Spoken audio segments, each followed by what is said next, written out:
Yeah, mate. Yep.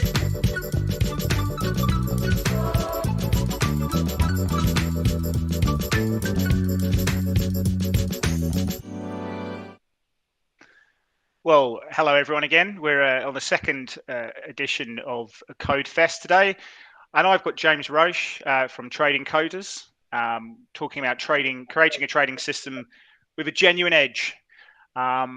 Really exciting one today. James has a barrage of experience over the years, and he's going to talk to us about various trading systems that he creates. He codes indicators and systems which he's going to be talking to you about. He's been working with retail for many years, so he's kind of worked out what works, what doesn't, where people tend to stumble in terms of creating trading systems, algorithmic strategies. And I'm hoping some of the wisdom that he's built up over the years is going to be departed onto you. For people who are starting out on their algorithmic journey, the systematic journey, I really hope this information is going to be invaluable to you. And for people who are more experienced, who've been in the game and still tweaking things, still trying to find their edge, some of this information maybe challenge some of the way that you think about systematic trading and getting your edge in the market, how you think about backtesting and those other strategies as well. But before we go to James, I want to bring up the disclaimer, if possible, please, Guido, just to have a look at that. So everything that I say, and more importantly, everything that James says today should be considered general in nature. It shouldn't be considered personal advice.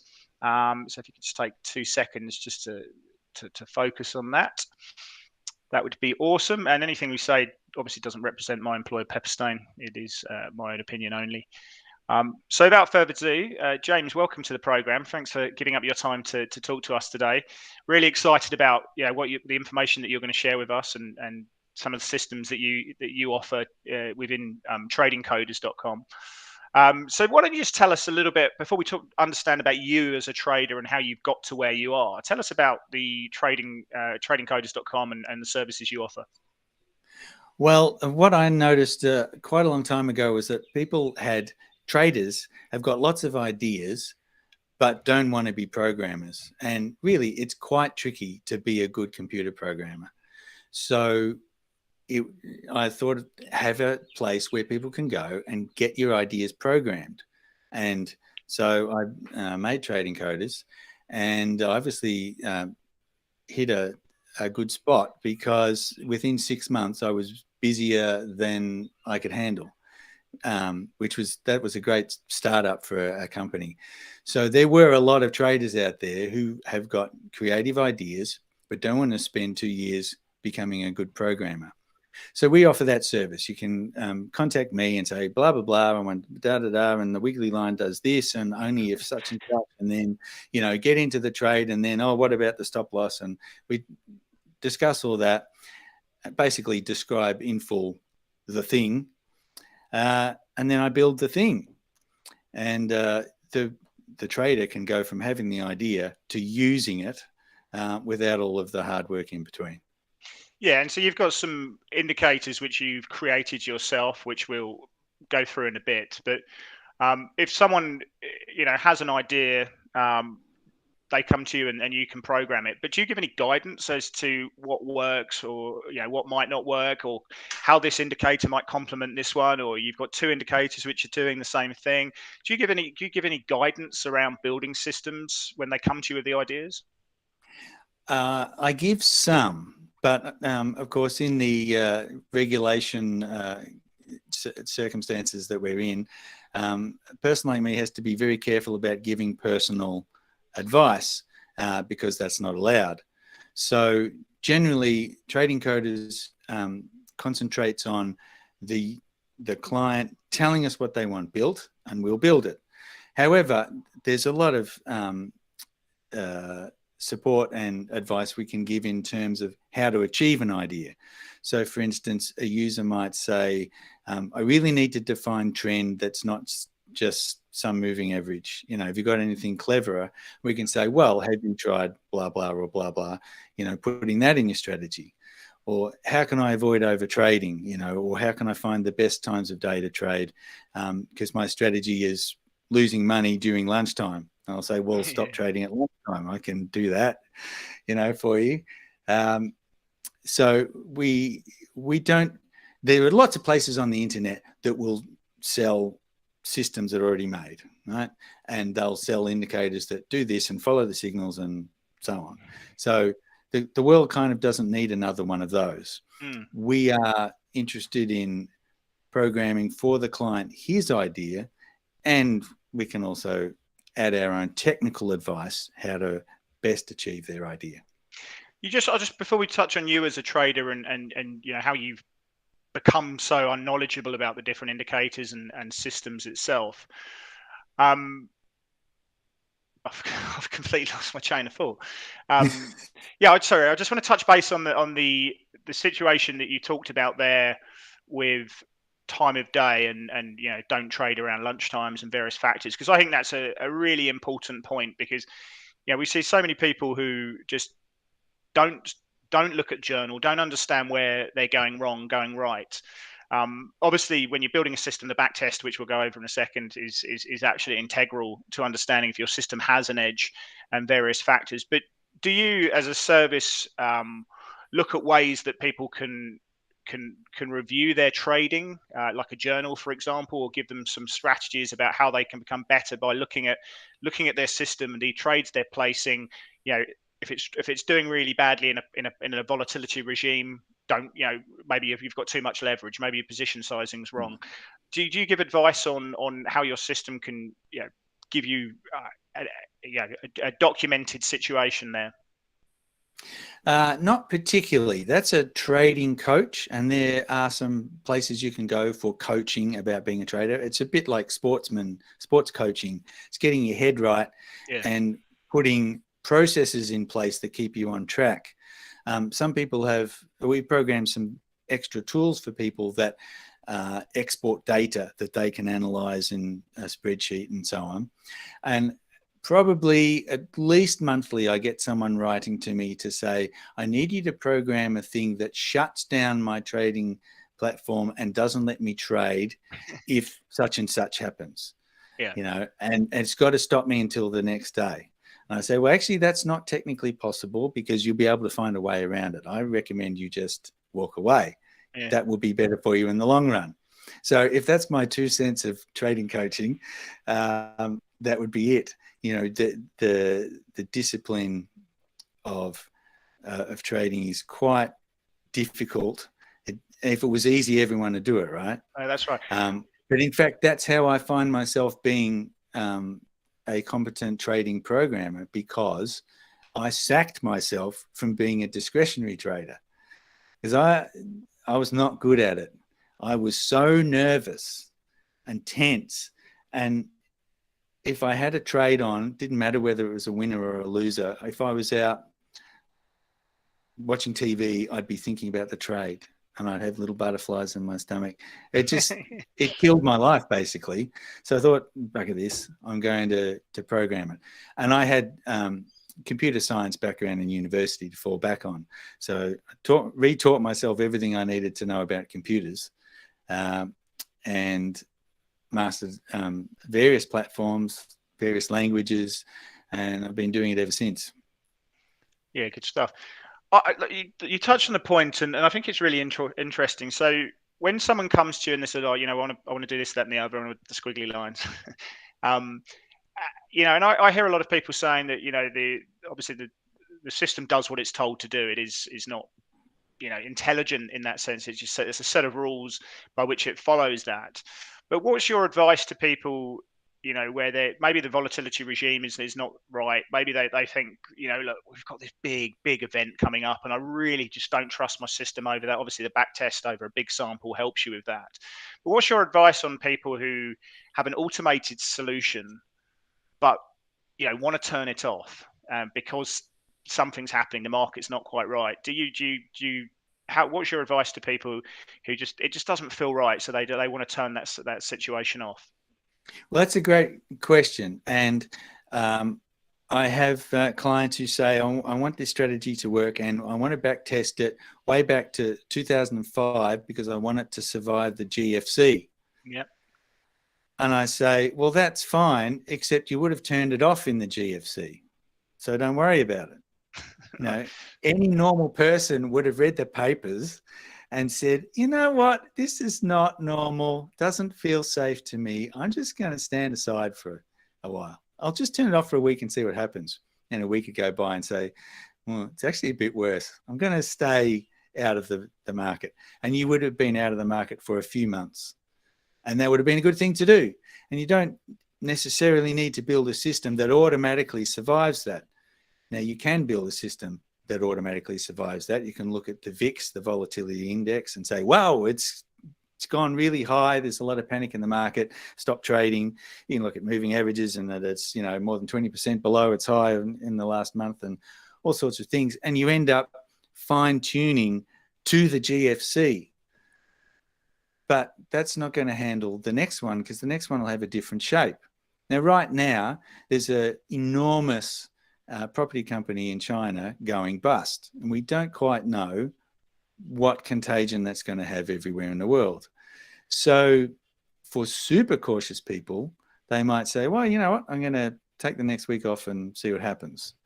Or they might look at the market and say, well, it's, you know, it's a bit down. It's had 5-6 days down, but it could really rally now. I'm going to stay in. But making a human choice each day to stay in your system is important. Okay. The system can be the discipline of each trade, but you've also got to bring yourself into it and say, well, it's a partnership. It's the computer and me. Are we going to go to work today or not? Yeah, it's good. You as a person, and to get to this point where you're building these coding systems, that you're coding to build the system, should I say, you've obviously got to have an intimate relationship and an understanding with what each indicator does, whether it's MACD, RSI, stochastics, standard, Bollinger Bands, and various factors. So if you've used them actively as a trader over the years, how did you come to this point where you know what complements what, that situation there? So you as a trader, you've gone through, you've tried them all over the years. Yes, I've done a lot of programming for people, but I've also done a lot of my own programming, of course. Otherwise, I wouldn't be in this game. You know, we've all come to it with a self-interest, if you like. So I put in a fair bit of hobby time designing new things for myself, and especially in the early days. Not so much now, because I've got a lot more in the brain box than I did back at the start. But I certainly spent many hours of many months learning everything that I could. So with indicators, as you touched on before, it's important not to use two that are basically reporting the same thing. If you want to know what the weather is like across the country, you don't ring 3 people in Sydney to find that out. That's a good analogy. You ring Sydney and Perth and Darwin, and you'll get a cross-section of what's going on. So if you've got a great momentum indicator, well, terrific. Don't have a second momentum indicator. Have something that might do support and resistance on your price chart and use them together. No, that makes a lot of sense. Before we just go into the actual system building itself and the next stage, we've got a lot of people who are probably watching this who are trying to get into this game and saying, I don't come from a statistical background. I don't come from a math background. I'm not an engineer. I know I can come to James if I've got, a system that I want to have implemented. But can anyone do this game? Can anyone get into this game if you're prepared to put the work in, or does it really, really help if you have that background in the first place? I think all walks of life can be successful traders. In some ways, brainiacs have a disadvantage because they overthink things. One of the most successful traders I ever met was a simple country guy, and he used on his chart one simple moving average. And that was it. That was his trading arsenal. But he knew what to do with it. Yeah. And he just dumbheadedly did that every day. Didn't get fancy, didn't reinvent his system because he was bored. Now, there's a saying that good trading is boring. Like golf. So, if you're being a good trader, it's boring because you're doing the same thing every day, and it's, another day at the office. That's actually good trading. If you're constantly ad-libbing and being creative and thinking things up, that's a hobby that you're doing, which is great. But be careful of your own money subjected to that hobby. It does need to be approached with some discipline. Cool. Right. So someone comes to you and says, yeah, I want to do a moving average crossover system, a momentum system, or whatever those facts are, the variables that go into the system. You build up and you code that. It then comes down to the back test. So the back test for me is absolutely critical to understand your edge. What does a back test mean to you? And what are the aspects that, in your opinion, create a good back and a robust back test? Well, a back test for me is a general idea of what might happen. Now, that's a bit too fluffy for most people's liking. They want to know exactly what will happen. Yeah. Right? And they focus on getting their back test as accurate as possible. But I don't see a huge point in getting a back test as accurate as possible and buying hugely expensive data down to the tick and testing back 15 years on blah, blah. And, just there's no point to that, because tomorrow hasn't happened yet and will be new, and it will not have happened before. There's no way that you can accurately obtain tomorrow from the last 15 years of no matter how accurate it is. So all you're looking for is a general idea of if it's a good system or not. Yeah. And I tend to suggest to people, if you back test your system and the numbers are good, if it was only half as good, like your profit factor was half it was, and the dollars out of each trade was half, and you still wanted to trade it, okay, yeah, that's probably a good system to start automatically trading. Yeah, that's good.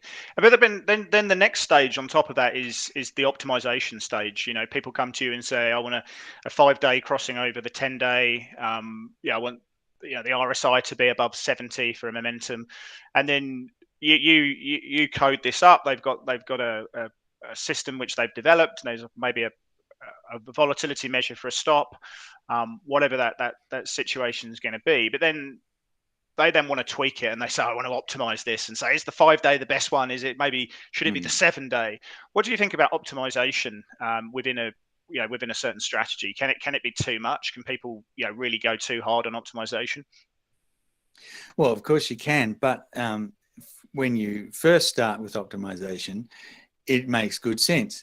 If using your example of, you've got a moving average crossover and your RSI has to do something, be above or below a certain level, that's your idea. But you don't particularly know at what levels or what time period capitalizes on that idea very well. So just throw it at the optimizer and see what happens. You might be surprised that things that you weren't even looking at before show up as the best idea. So you might have been looking at CCI, for example, and there's two popular periods of CCI, 14 and 20. And I'd be surprised if, more than one person in 10 bothered to experiment out with lots of other ones. But in fact, it's a really great long-term trending indicator. If you stick it on 100, then whether it's above or below zero is a really great trend indicator. And people might be surprised if they just let their optimization go and let the system go completely crazy with out of range values. They see the system finds something in their idea that they hadn't expected. So the problem is, if you've got 99 adjustable doodads, right? If you adjust all the doodads, there's a great analogy of standing in the forest, right? And you've got a bow and arrow, and you have to fire an arrow and not hit a tree. So, you fire 1,000 arrows, and arrow number 887 doesn't hit a tree. Fantastic. I've got a great system. I'm going to be a millionaire. All right. Getcha. And so you put that particular, strategy to work. And of course, tomorrow it hits a tree. And the next day it hits a tree, because there was only one arrow out of 1,000 that just got lucky. So if you've got too many things to adjust, you can fine tune your optimization so much that you are literally one arrow, just getting lucky, not hitting a tree. And that's not a successful optimization result. I like to think of systems being a sledgehammer, a broad gorilla in the market going, ugh. I don't want a strategy that's like a surgeon's scalpel, just sliding in between the ribs, because that won't work tomorrow and the next day and the next day and the next day. Might work great on Thursday and kill you on Friday. Okay, so I'm walking. We go for lunch, James, and I say to you, look, I've got into this trading business. You know, I've really been a discretionary trader for quite some time. I want to automate my trading. You know, I know what an RSI does. I know what the different indicators, you know, these things do. But I now want to build a system. What's your advice here? Is it start with the strategy, mean reversion, you know, trend following momentum, what breakout, and then work out what indicators go into that to create this system? Or is there another way that you say, here's a blank canvas, let's go create a system? Well, if you're out to lunch and you asked me that question, the first thing I'd say was, well, go and buy me a beer while I think about it. Yeah, right. And then I'd try and find out what type of trader you were. Because some traders want to be very active. They want to have 10 trades today, or it's not good enough. Others might be trading their superannuation and want to get into something in January and sit on it till September or 2027. So that really dictates what kind of systems you're looking at. Whether you're looking at fast, twitchy systems, or you want to get into a trend and just sit in it. It'll also dictate the instruments that you're trading. So stocks will be best in the long run if you want to hold something for a long time. Like if you want to get into Apple, because it just always seems like a no-brainer, but it always seems too expensive. And then next year, oh, that was so cheap last year, right? You kick yourself. So the trick is to get in like right now when it's had a sharp retracement down. Now, that's not specific advice, guys, to suddenly buy Apple. James told me to buy Apple. No, I'm just saying this is the kind of thing, if you want to get into buy and hold a successful stock for a long time, as a buy a pullback kind of moment when there's fear in the air. You know, the US Fed has started to taper and you know, China properties falling out of bed. This can be a good time. But other traders want 10 trades a day. So we want quick little whippy things, scalp me a couple of points, get me out. And so we would then discuss what type of trader you are, what you're used to looking at, what kind of patterns you see too on the chart. What things leap out to you, because we all have different eyeballs and our brains are great pattern processing machines. And when I look at a chart, I'll see my stuff and you'll see your stuff. So there's no point in me selling you my stuff and trying to, I don't mean literally selling, I mean over the lunch table, trying to persuade you into my way of seeing things. I need to find out the way you see things and then help you implement that. Yeah, that's great. And you talk about having a trading system that suits you as an individual, your lifestyle, your circumstance, and you know, like the sort of needs and your what you want out of the market, I guess, ultimately. But if we take a really high level approach on the different trading systems that you're building for people, let's say mean reversion, and we'll take a daily time frame, for example. They work off daily charts, or 4-hour charts, for example, is a big one we see. You know, mean reversion off longer term timeframes or breakouts or momentum strategies or trend following.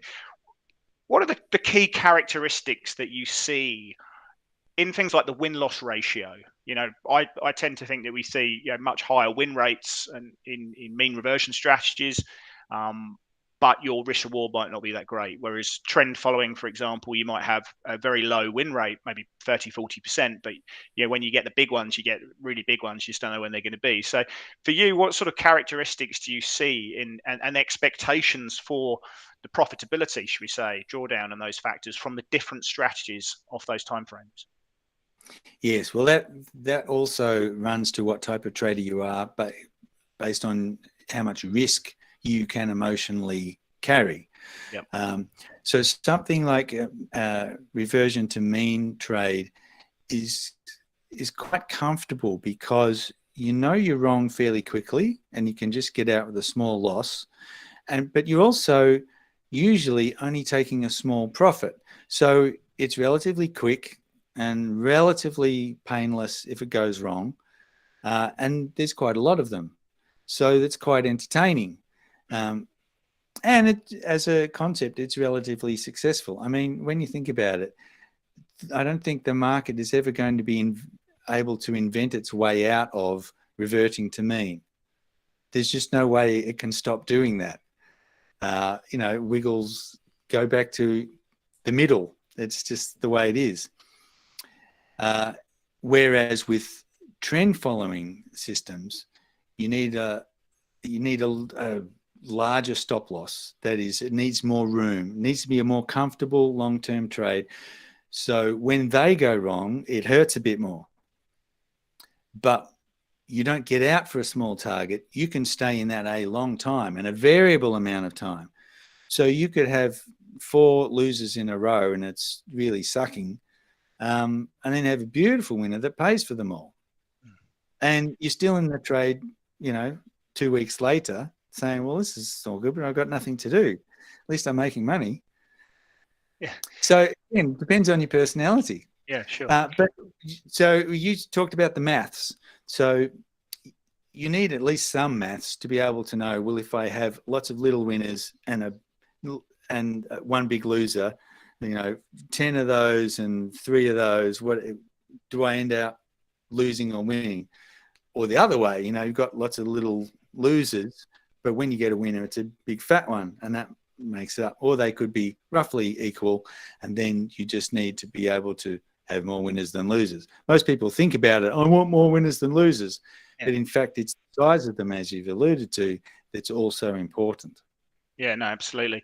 I've got one quick question before we go into, I want to really touch on the trend following situation there, but one question, what languages do you code in? I know that you code for multiple different systems, NinjaTrader and MetaTrader as well, but what languages, the question is quite specific, what language can you code in?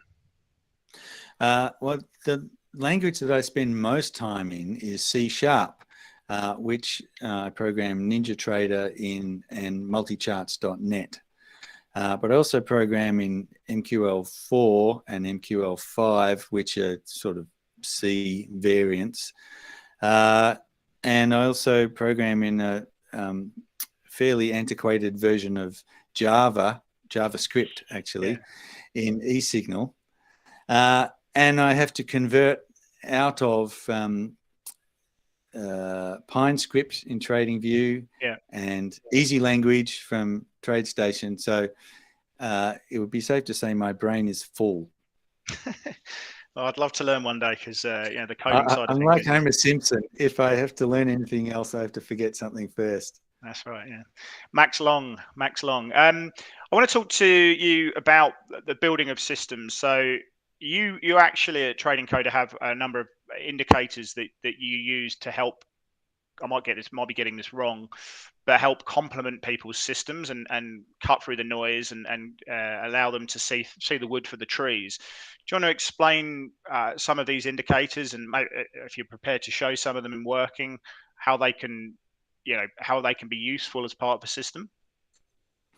Sure. And as a big premise, the ones we're going to talk about today, forgive me if I turn slightly sideways because they're on a screen to my left. That's here.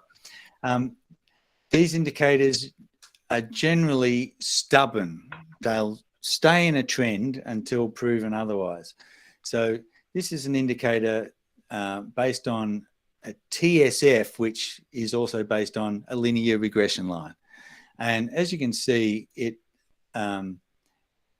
it's kind of like a moving average, but I've colored it, and it automatically colors itself, of course, to indicate a trend. And you can see what a marvelous job it does here of finding a beautiful place to enter on these large cycles. And, so just to stop you, sorry, just in terms of a regression, you're taking the line of best fit and then taking 2 standard deviations each side. How does that regression is from the high to low? How does that regression work? No, well, it's some people call it a least squares moving average, an LSMA, but it's just a linear regression line. But a TSF is a modification of that, where you can tell it to be stubborn for a few more bars. You can get it to predict. It's actually, TSF stands for time series forecast. Right. So it's very similar to a linear regression with this other little component of stick in it, don't just wiggle around unnecessarily. You can see it couldn't resist the temptation here, where there's been really a strong move up, and then it capitulated again, but again found this beautiful turning point here, and the market just goes up. In fact, this is live prices now. So, I mean, when's this from? 14th of September. So for the last week or so, if you'd been trading this USD JPY 30-minute chart, you'd be buying everyone else lunch. If you zoom in a bit, it looks a lot wigglier, and you might think, well, what's going to happen here? I don't know what's going to happen here. And you just see one enormous big bar like that. Is that the end of things or not? Well, as it turned out, it was. But of course, no indicator is right all the time. But we were talking about reversion to mean things, and what you're looking for with a reversion to mean is a price that's far away from normal. The mean is like the average. It's like, where should price typically be, but it isn't right now. If it's far away, well, it's either doing one of two things. It's gone out to find some liquidity out there and it's going to bounce back, or there's been a scare that everyone's going to get over again after a sleep, or it's actually going that way for good. We can't know. But reversion to mean says, no, it's gone far enough. All right, let's trade it back to the middle. And so a version of that might be right here, where price has gone down. If you had a moving average over this price, it'd be somewhere up here. And so you can trade 3-5 bars up to meet the moving average and get out.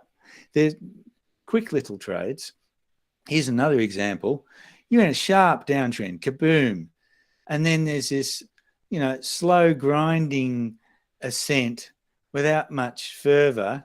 And then it rolls over. You'd be thinking this is great reversion to mean, because really where price is intending to go is further down, and down she goes.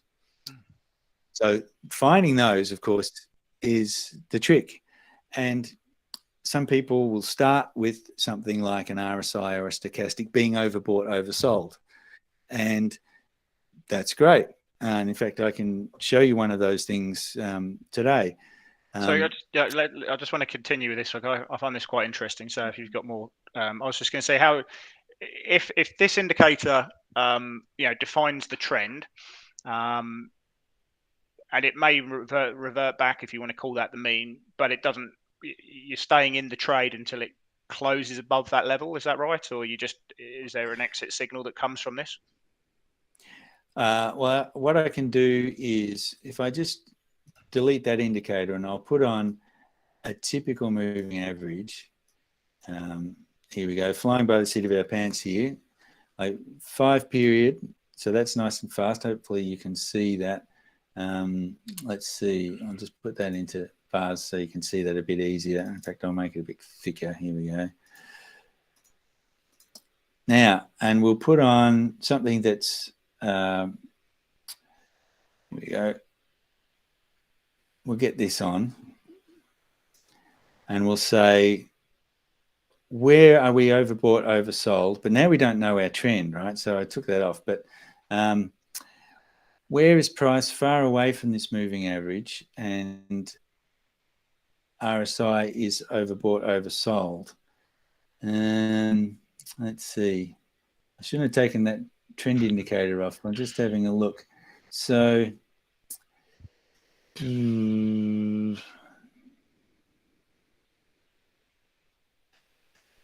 this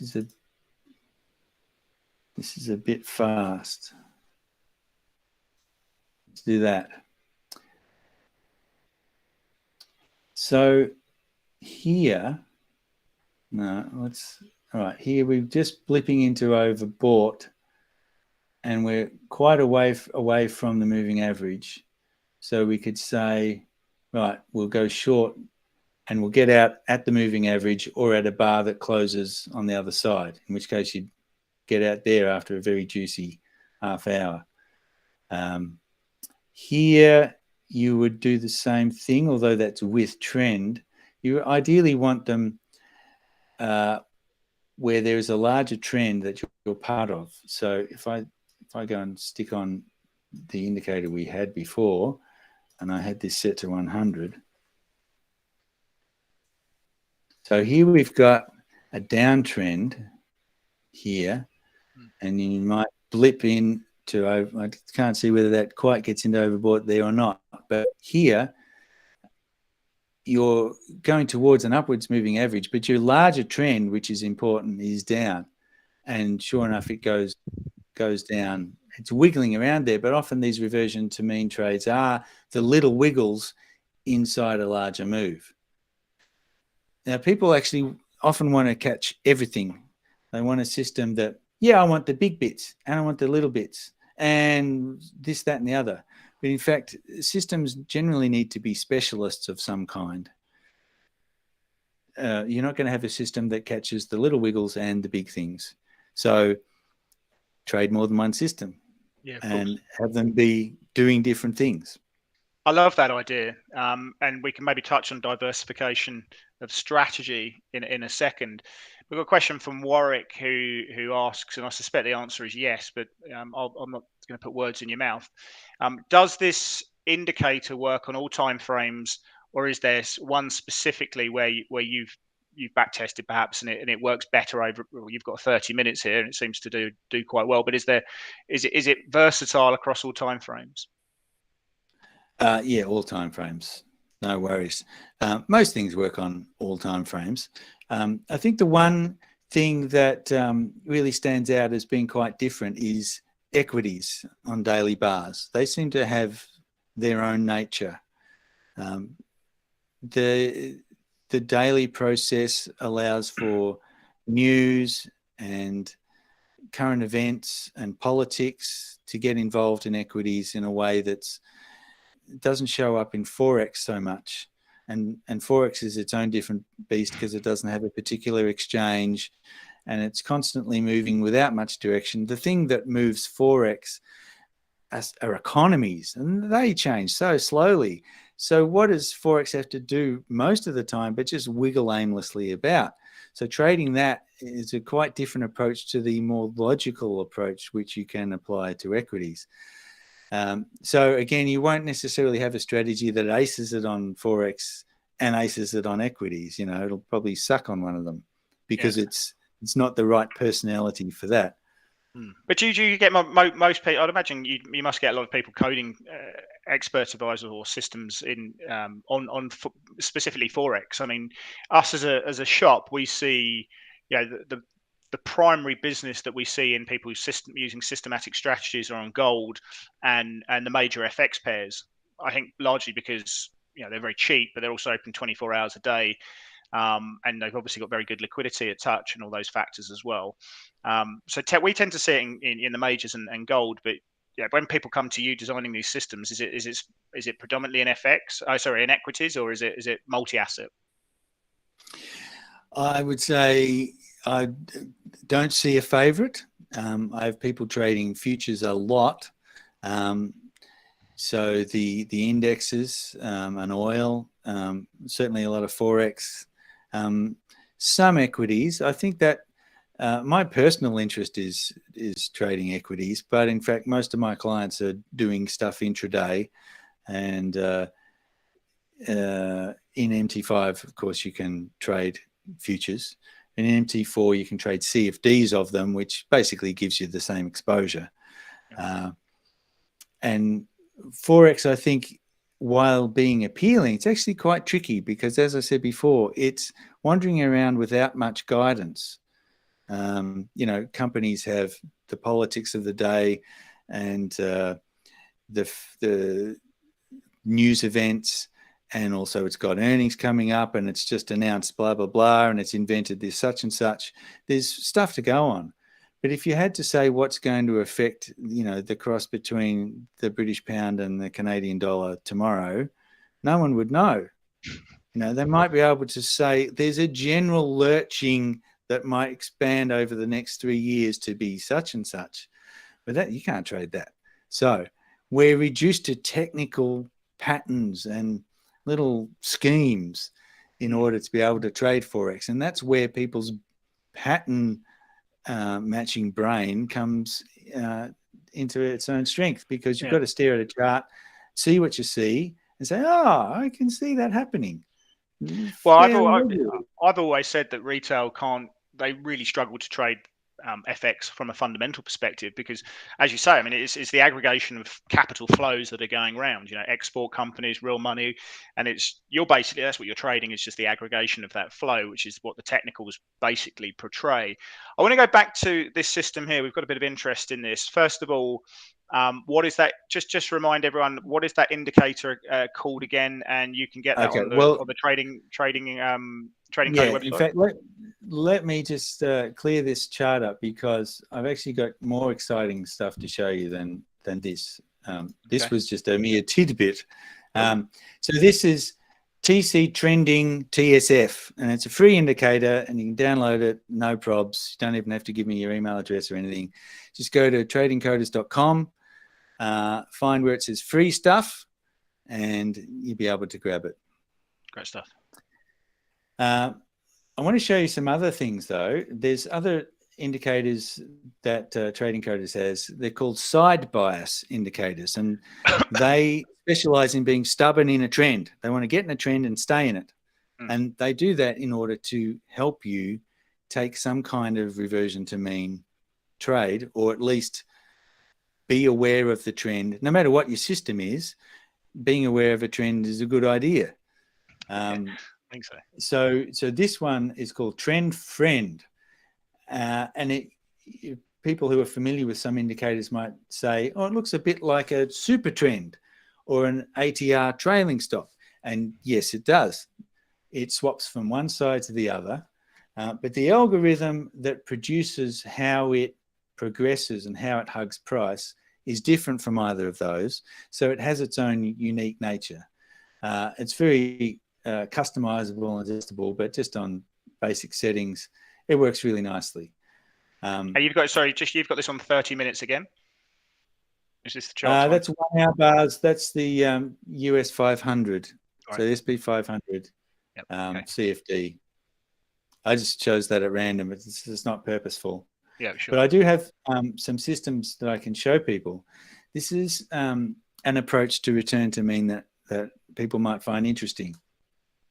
This indicator is called the TC Reactive MA, and it is very reactive, but it's also stubborn in a trend. So it will track price quite closely, but when it gets here, it kind of wants to stay in the trend it's in, and it will successfully stay in there. And as you can see, like in these areas, price comes to sit on it, and then it goes away, and then it comes and sits on it again, and then off it goes. And as you can see, I've drawn little signal arrows here, and you might want to know, well, what's the rules for that? Well, the rules for this system are, if you've got, so blue is an uptrend and purple is a downtrend. If you've got a blue uptrend that didn't beat the last blue uptrend, look where that one finished, right? And I've drawn an orange line to show, well, this finished lower. So we got lower lows in the indicator. Now, lots of people look for lower highs. Lower highs in price, or higher lows in price if we're going the other way. But I'm looking at it at the indicator. Now, if you've got one of those... divergence, are you? Actually, that arrow is upside down. Let me just delete that because that's supposed to be a down arrow. Arrow down. There we go. So I'm not looking for a divergence. That's just the one rule. Have I got a lower high in the indicator? If I do, well, I'm going to trade when it comes back to kiss the indicator. 1, 2. And I'm only going to take 2.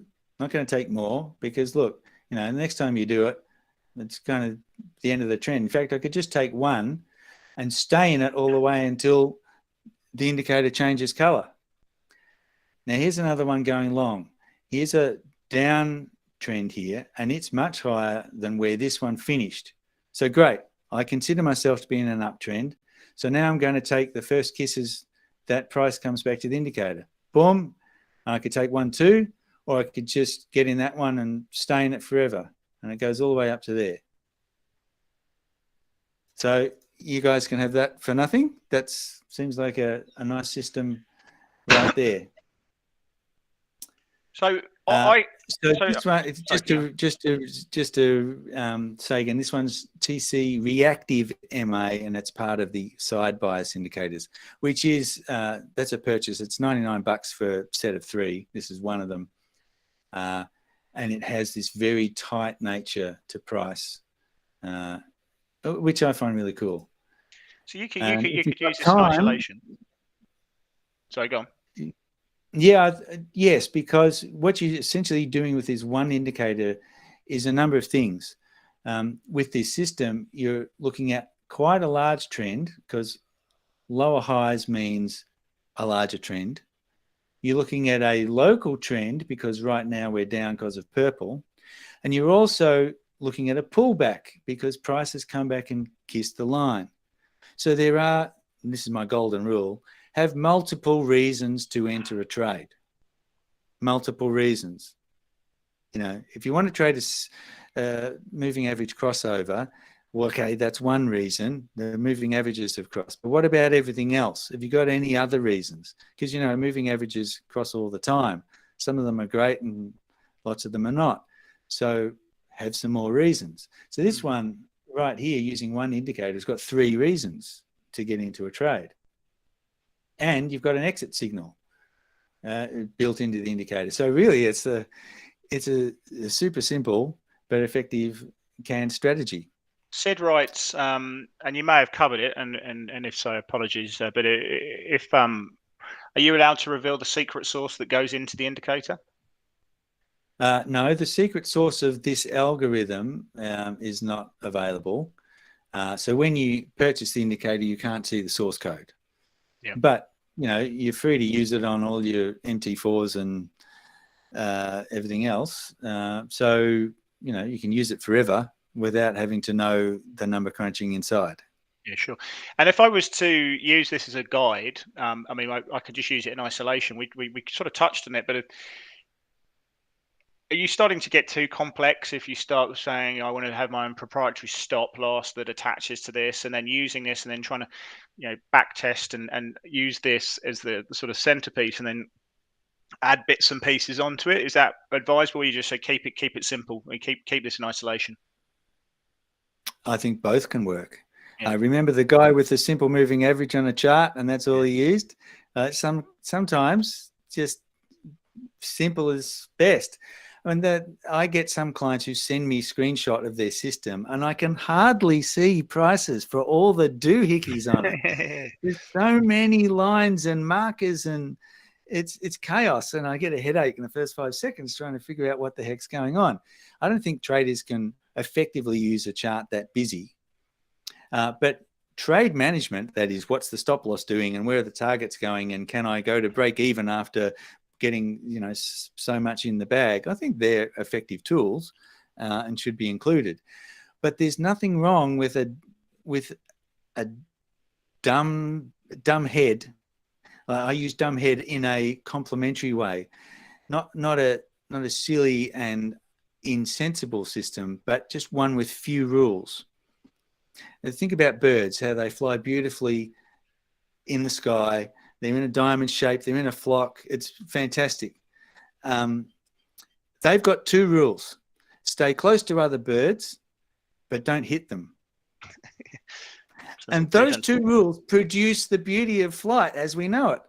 Right? So this system, like, you know, it's got an entry rule, and if we got out at a trend change, well, that's an exit rule, and you don't really need any more.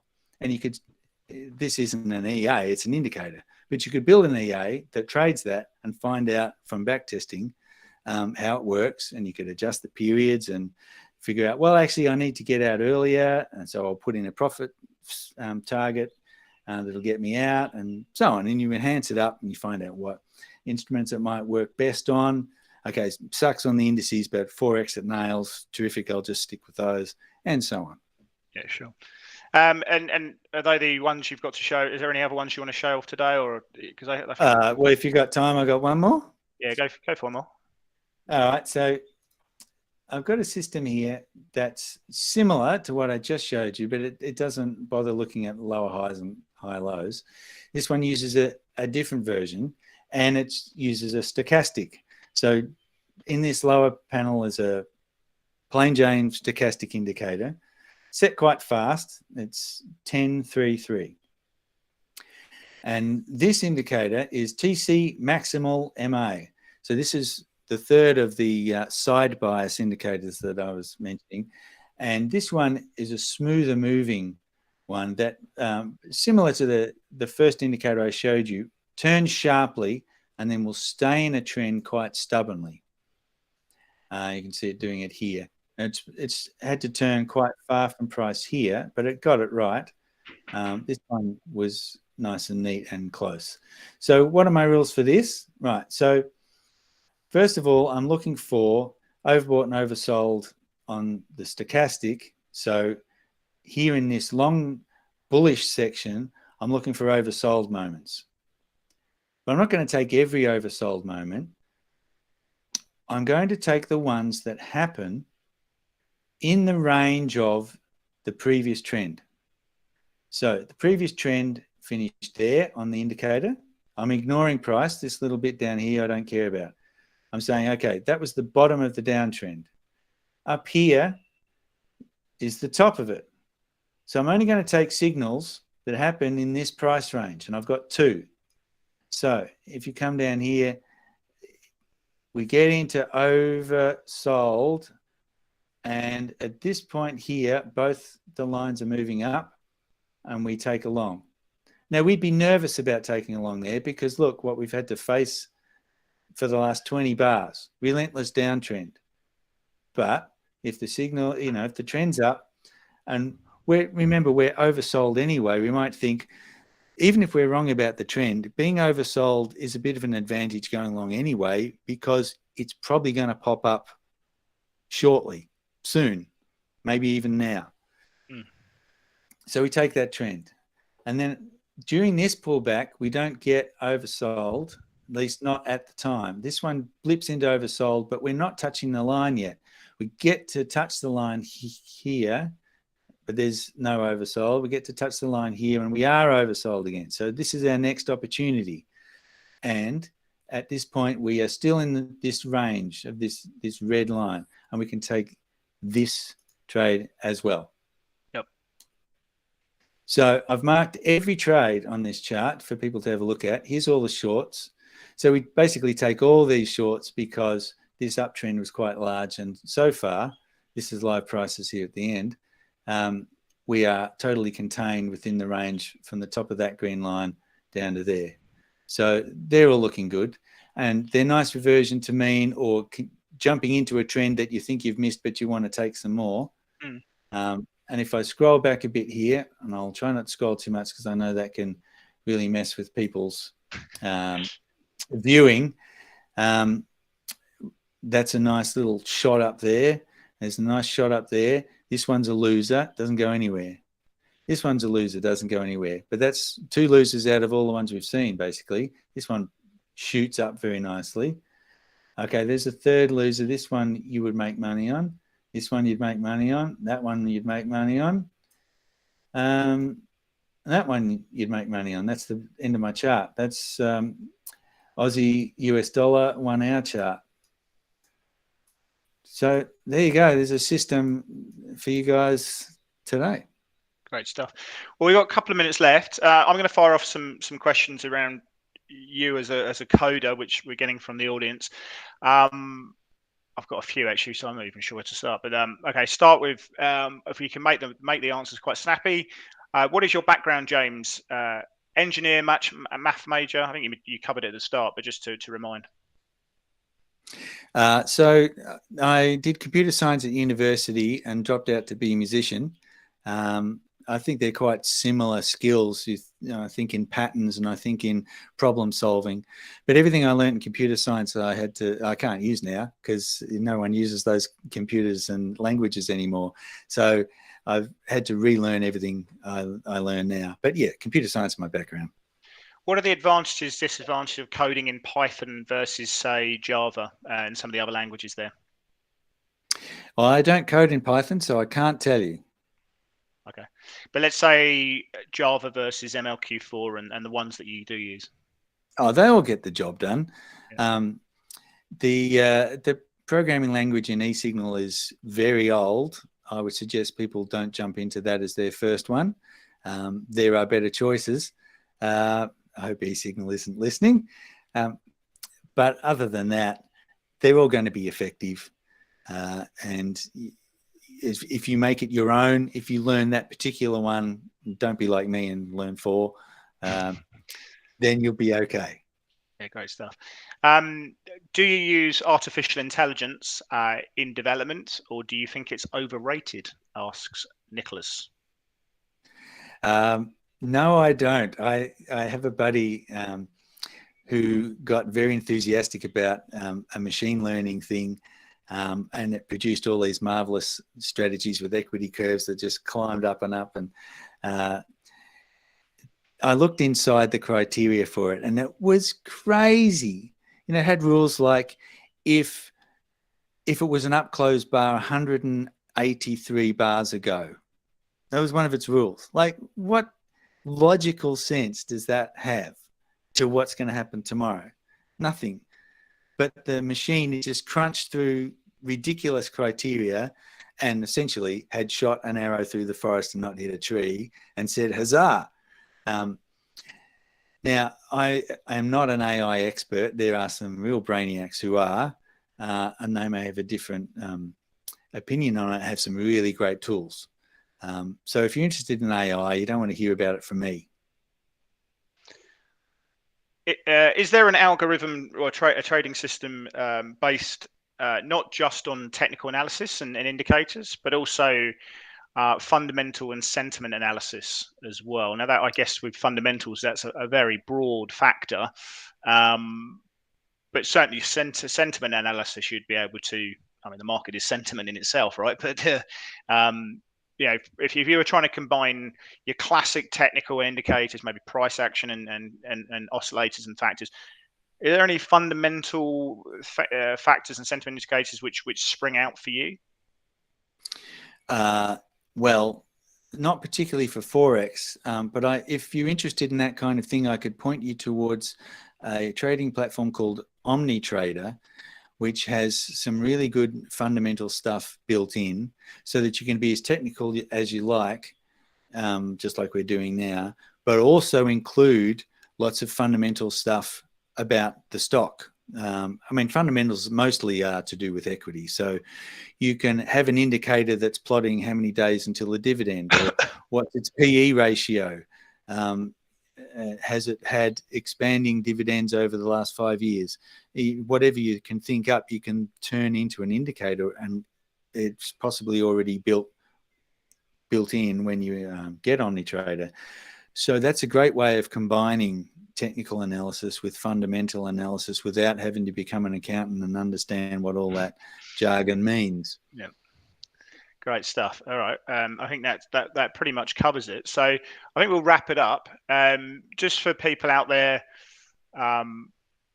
we will be doing a few different workshops post the expert speakers. We've got Quasar, who runs our LATAM research effort, who'll be doing 3 workshops on the 5th, 6th, and 7th of October, and he will sort of combining and going through any kind of strategy that you want. You can go to the website. There's a link in the description, which we'll put in there. You can sign up, you can ask your questions and have them answered, and clear up anything that any of the guests, any of the speakers have talked about. So please do get involved in that. And I just want to reach out and say, James, thank you very much for your time. I think that was awesome. That was really good color and really entertaining at parts as well. So just for people out there, you did mention the website, but if people want to get in touch with you, what's the best way?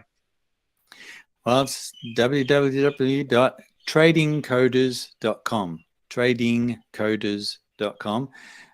There's a contact form on the front page you can reach me at. And as I mentioned, you can go to the free stuff section and download that first indicator I showed you. And the side bias indicators are there too. But TradingCoders is basically a service where we program your idea. So if you've got a trading idea that you want implemented and actually don't want to learn coding yourself, can't face that hard road, then we can help you out. Great stuff. Well, once again, thank you very much for your time. The video will be recorded and it is recorded, and it's you'll see it again if you want to go through it again or on the YouTube channel. But from everyone here at Pepperstone, thanks for your time. My name is Chris Weston. You can get in touch with me at Chris Weston _ PS on Twitter if you want to talk about anything that you've heard today and clear up or get any more information. Otherwise, thank you very much, and look out for the rest of the programs and some of the other speakers that we've got who will be talking about a whole multitude of various factors, very different from what James has talked about today, though. So thank you for joining us. If you found yourself liking the video, click the like button. It obviously really helped the channel. And once again, James, thanks for your time. Cheers. Cheers.